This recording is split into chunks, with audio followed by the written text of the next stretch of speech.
Sa bahay, hindi ako masyadong palatawa. Talagang hindi ako palatawa. Dito, halos, sabi ko nga, nagjijingle na ako sa tao, sa kanila. Kasi, very accommodating sila. Talagang pinapasaya nila kami. Kaya yung room namin, though senior na kaming dalawa nandoon, para rin kaming bata. Yung isa nga, nawala na ng boses sa katatawa eh. So, yun, masaya talaga kami dito. Lahat ng staff, lahat ng empleyado, lalo na si Doc Ed. Sana kung kunyari may may sakit din sila, o kahit na walang sakit, pwede silang pumunta dito sa Digos, mag-rejuvenate sila. Kasi maiiba talaga yung buhay nila eh. Gaya ko talagang yung parang hindi ako palatawa pagdating dito, parang sana sabi ko pag-uwi ko ng Maynila, palatawa pa rin ako kasi loner talaga ako. Mahilig ako magbasa lang, magsiksik sa isang sulok. Pero yung marami ang natutunan ko nga sa rejuvenation.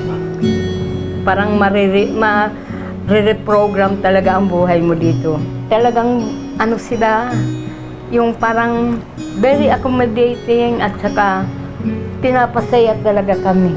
Yung lahat sila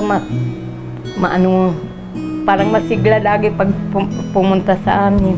Lahat ng empleyado, halos lahat talaga sila accommodating sa amin. Eh lalo na kaming mga senior, maya-maya tatawag ako sa ganyan, yung tatanungin ko sila, hihingi ng ganito, hihingi ng ito, lahat naman pinoprovide.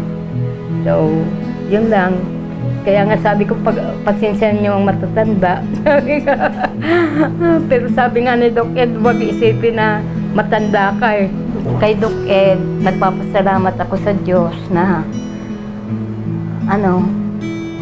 naging part ako ng Doc Alternativo dahil dito ako gumaling. Binigyan siya ng katalinuhan na makapag-experiment ng mga ganyan kasi yung almost matagal ako nag-maintenance sa isang synthetic na mga gamot, walang nangyari sa akin. So,